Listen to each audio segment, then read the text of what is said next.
అందరికీ నమస్కారం. నేను మీ Kalyani. Welcome to food creatives. ఎంతో డెలిషియస్గా ఉండే పిజ్జాని అవెన్ ఈస్ట్ వాడకుండా ఈజీగా సింపుల్ మెథడ్లో ఇంట్లో ఎలా తయారు చేసుకోవాలో ఈ వీడియోలో చూపిస్తున్నాను. బయట కొన్నదానికంటే మన ఇంట్లో చేసుకున్న చాలా బాగుంటుంది. సో ఫ్రెండ్స్, ఎలా తయారు చేసుకోవాలో చూద్దాం రండి. తయారు చేసుకోవడానికి ముందుగా ఇక్కడ ఒక బౌల్ తీసుకున్నాను. 3 టేబుల్ స్పూన్ కర్డ్ వేసుకోవాలి. కర్డ్ ఫ్రెష్గా ఉండేటట్టు చూసుకోండి. అలానే 1 టేబుల్ స్పూన్ బేకింగ్ పౌడర్ని తీసుకోవాలి. ఇలా బేకింగ్ పౌడర్ వేసుకున్న తర్వాత 1/2 టేబుల్ స్పూన్ బేకింగ్ సోడాని తీసుకున్నాను. 1 టేబుల్ స్పూన్ షుగర్ తీసుకున్నాను.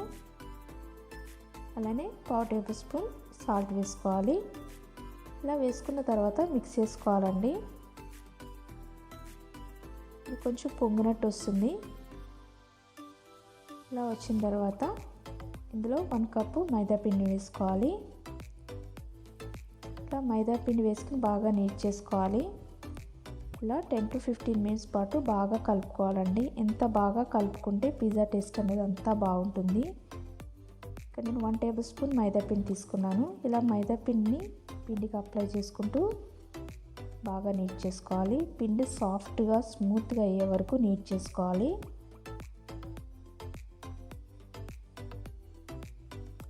పిండి సాఫ్ట్గా అయింది.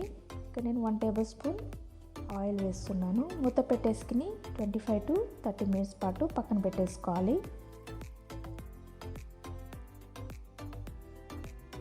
ఇక చూస్తున్నారండి, పిండి సాఫ్ట్గా అయింది. ఇప్పుడు చపాతీలా ఒత్తుకుందాం. కొద్దిగా మైదా పిండి తీసుకున్నాను. చపాతీ కర్రతో ఇలా చపాతీలా ఒత్తుకోవాలి. మరీ పలుచగా చేసుకోకూడదు. షీట్ అనేది ఇలా ఉండేటట్టు చూసుకోండి. ప్లేట్కి ఆయిల్ కానీ బటర్ కానీ అప్లై చేసుకోవాలి. మనం ప్రిపేర్ చేసి పెట్టుకున్న షీట్ని ఇలా ప్లేట్లో వేసేసుకుని కార్నర్స్ అన్నీ అడ్జస్ట్ చేసుకోవాలి.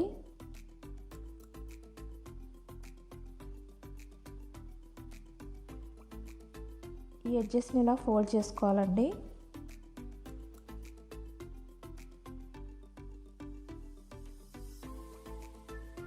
సో ఇలా ఫోల్డ్ చేసుకున్న తర్వాత ఇక్కడ నేను ఫోక్ స్పూన్ తీసుకున్నాను. ఇలా ప్యాక్ చేసుకోవాలి.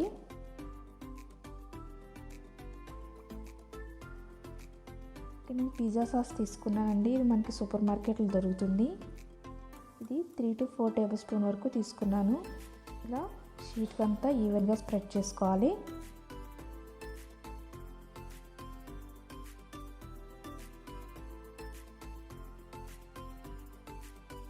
ఇక్కడ నేను మోజరెల్లా చీజ్ తీసుకున్నానండి. 1 కప్ తీసుకున్నాను. చీజ్ని కూడా ఇలా ఈవెన్గా స్ప్రెడ్ చేసుకోవాలి. చాలామంది చీజ్ అంటే చాలా ఇష్టంగా తింటారు కదా, అలాంటి వాళ్ళు ఇంకాస్త ఎక్కువగా వేసుకోండి. అలానే ఆనియన్ పెటల్స్ని పెట్టేసుకోవాలి.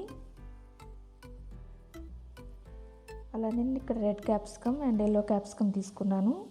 దీని ప్లేస్లో టమాటో అండ్ గ్రీన్ చిల్లీస్ కూడా పెట్టుకోవచ్చు.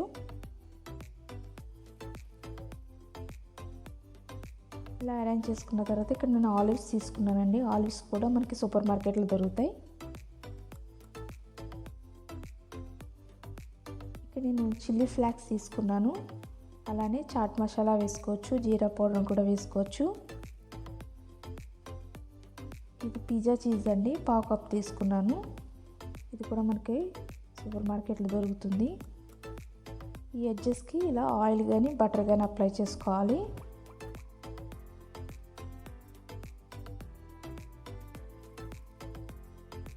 ఇక్కడ నేను 10 మినిట్స్ బిఫోర్ ఈ బౌల్ ప్రీహీట్ చేసి పెట్టుకున్నాను. మనం ప్రిపేర్ చేసి పెట్టుకున్న పిజ్జాని లోపల పెట్టేసుకుని 25 to 30 మినిట్స్ లో ఫ్లేమ్లో కుక్ చేసుకోవాలి.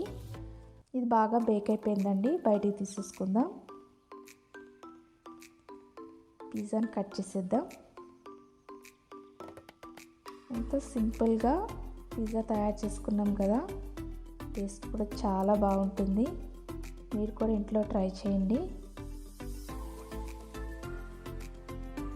ఎంతో టేస్టీ పిజ్జా రెడీ అయిపోయిందండి. ఈ వీడియో నచ్చింది అనుకుంటున్నాను. నచ్చితే like, share and subscribe to our channel. Thank you.